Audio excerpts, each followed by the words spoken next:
Well, good morning, everybody, and thank you so much for tuning on in to our Valley News Now desk this morning. We have a pretty foggy morning on our hands. If you've looked outside yet, you can get a way better view on our sky cam here. And we've been talking about that all morning here on the Valley today as we've been taking on that fog all throughout the Valley. One more time, thank you so much for joining us here on our Valley News Now desk. My name is Alex Larson. So we are going to talk about just that right away. I'm going to pull up share my screen with you here and show you a little bit of what we've got going on, okay? I'm here on the Valley News Live website. I'm on the weather tab where you can get to that by just clicking here. We're sitting at 53 degrees in Fargo right now with a mist. You just saw that on our sky cam. Going to stay pretty cloudy, partly cloudy till early afternoon. About 2 o'clock, 1 o'clock is when we're going to start seeing some sun. And that's going to stay pretty consistent, okay? It looks about 5, 4 o'clock. We're going to hit our high of 79 degrees. And that's super exciting for those of us who don't really appreciate those colder temperatures. And that's me. Tomorrow we're looking at mostly sunny, seasonable temperatures. Excuse me. I'm going to pop on over to our 11-day planner here. And you can see we're going to keep those warmer temperatures around. See, the weekend's looking pretty beautiful. Friday, Saturday, Sunday. Mid-80s, mid-low 80s. We're going to hop Sunday down to 76. But check that out. Even as we head on into next week, we're still staying in those 70s, which is pretty comfortable, at least for most people. Me particularly, I'm excited about that. You can really head on over to our website and get an idea of everything really that's going on. You can see visibility, dew point, current temperature, feels like, wind gusts, what we're going to be seeing tomorrow morning and tomorrow afternoon. So this is a great tool to have. You can also find these over on our VNL weather app. Remember, our First Alert Storm team works very hard throughout the day to keep you updated, in the know with everything you need to keep you and your family prepared. Now, that is free in the App Store. It's easy to use. The radar is going to follow you, no matter where you go. So even if you head on over to Vegas, we're going to follow you to Vegas, okay? We wish we could come physically, but we'll just have to come with you through the app, okay? We're going to move on to our news portion of this segment. I'm going to start off with a former West Fargo principal now sentenced on 3 federal charges related to child sex abuse. Federal court sentencing David George to 40 years in prison and 20 years supervised probation. Back on May 28th, George pled guilty to transportation of a minor, distribution of child sex abuse material, and possession of child sex abuse material. Former principal was arrested in August of 2023. He resigned that same day. And the North Dakota Supreme Court heard oral arguments regarding the case of Travis Bell. He's charged with criminal vehicular homicide and criminal vehicular injury, all tied to a deadly drunk driving crash in Grand Forks. The hearing involves whether or not the trooper coerced Bell into an alcohol test. So that crash happened in June of 2024 at the intersection of U.S. Highway 2 and Airport Road in Grand Forks, killing then 6-year-old Katarina Luthane. I'll pull up some pictures of Katarina and her family here. That crash also seriously injured her mother, 26-year-old Nicole Luthane. And a video from inside the Luthane's vehicle does actually show the moment that they were hit by Bell's pickup. Let's take a look at that here. You can see that that rear end crash right there.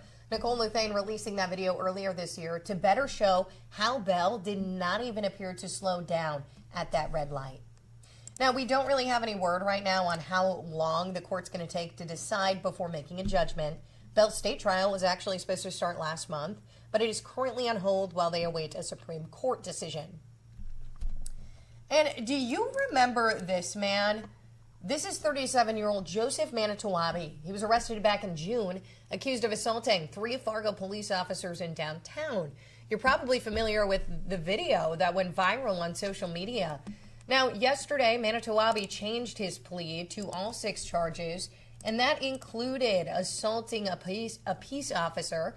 He was sentenced to 5 years in prison. He'll serve the first 2 in jail and then spend 3 years on supervised probation. Before the sentencing, he actually spoke about that incident. Let's take a listen.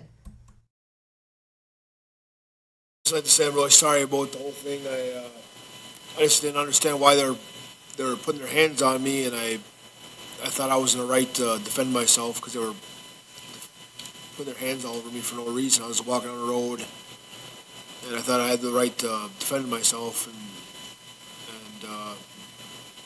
I'm just really sorry about the whole thing. I wish it never happened. Manitowoc was given credit for 107 days served. And we've got new developments on a big story out of Rolette County. A Rolette County Commissioner, Greg Poitras, now resigning from his role with the county after pleading guilty in a 2017 sexual assault case last week. So Poitras entered a guilty plea on September 2nd. I'll pull up his mugshot for you here. Greg Poitras. He entered that guilty plea on September 2nd to felony corruption of a minor and misdemeanor giving false information to law enforcement. According to the affidavit, the victim told investigators Poitras sexually assaulted them at a home in Rolla when they were 17. Poitras is due to be sentenced on December 8th. The commission decided to advertise that open seat for at least 2 weeks before considering appointing anyone.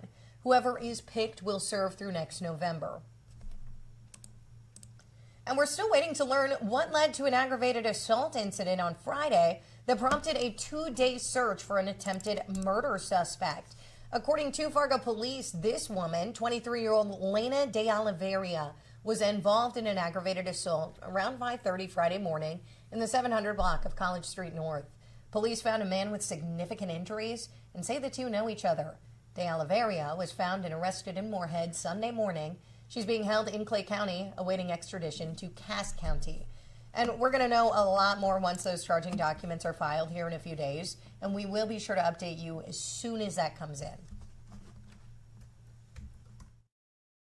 I just froze. I went blank. When he started walking towards me after I seen the gun, I didn't know what to think. So you're hearing from a man working for a Fargo landscaping crew detailing a pretty scary encounter. He says they were robbed at gunpoint. Crew says they were finishing up a job in North Fargo when a man approached them and threatened them with a gun. So he was able to get away with the crew's truck and trailer while police worked to identify that suspect, though. Valley News Team's Anna Ballweber heard from the workers who were pretty shaken up from this incident.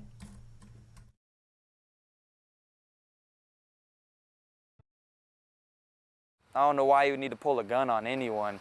Corey Kruger works for Snow and Lawn Dynamics, a family-run business who was hard at work early Monday morning. They were finishing a job in North Fargo when they say they were approached by a man.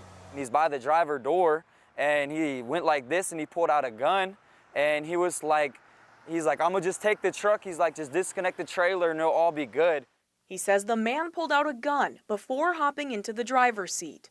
He didn't even hesitate. He didn't even shut the door yet, and he just zoomed off, blew right through the yield sign. He's lucky no one was coming. Police say the man originally got away with the company-issued truck and trailer. Minutes later, both were found unoccupied down the road. Personal belongings remained and the crew unharmed. The vehicle or equipment got messed up because that's all insured, and that's replaceable like a human isn't. If you get shot and you die, that's it. A scary situation. Corey's glad wasn't worse. Fargo's just getting so crazy lately, all the gun crime and just people just doing whatever they think that the law don't apply to them and this and that. It's just getting crazy. Crazy thoughts that are now a reality. I'd rather not get shot and still be able to work and be alive. I've reached out to Fargo police who have not yet identified a suspect. They say it's under investigation with no other information to release. Reporting in Fargo, Anna Ballweber, Valley News Live. So that robbery happened in the 300 block of 26th Avenue in Fargo. They say they were mowing at Sunrise North Senior Living when they were carjacked. Cass County Sheriff's Office is cracking down on active misdemeanor warrants that have not led to arrests. So this concern was expressed by Sheriff Jesse Johnner back in late July. Part of that has to do with not having enough jail cells. Well, with the soft opening of the jail pod that started over the weekend, they hope that having a new facility helps with that issue. But ultimately, if these people don't take care of it, we're always going to go look for them, probably at their residence or different places first. But if we can't find them, eventually we might end up at the business. And so we really want people to take care of it so that we don't have to disrupt those things. Up until September 2nd, 14 bench warrants were addressed following Johnner's statements back in late July. 11 more warrants were referred by the Fargo Municipal Court after they had contacted the Sheriff's Office.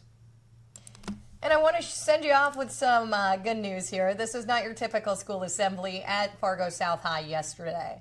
Local officials spoke to students, stressing the importance of school attendance, and they did so by presenting a hip-hop assembly.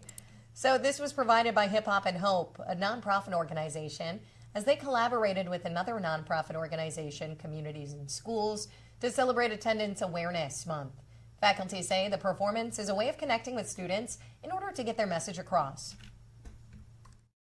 DPB and his team and Nate Crash will be dancing. Officer Nielsen, who's the SRO here through the Fargo Police Department, he's an amazing officer, incredibly engaging with kids. We'll have him in some of the dances, but not in a way that like gets him out of his comfort zone too much, but in a way that makes him really relatable to the kids and just connect with them in a transparent way.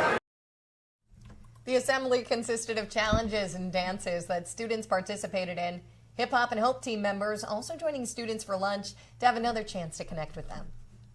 Well, that's about all I got for you here on this Tuesday morning. Remember, you can find this streaming on Facebook, YouTube. You can also find it on our website. It's streaming over there as well. I do this around 7:30 on the weekday mornings, and we will keep you updated throughout the day, online and on air on your VNL News app. Lots of different avenues to stay connected and stay informed. Again, that's all I got for you here on this Tuesday morning. I hope you have a great morning and an even better rest of your day. I'll see you back here tomorrow, okay?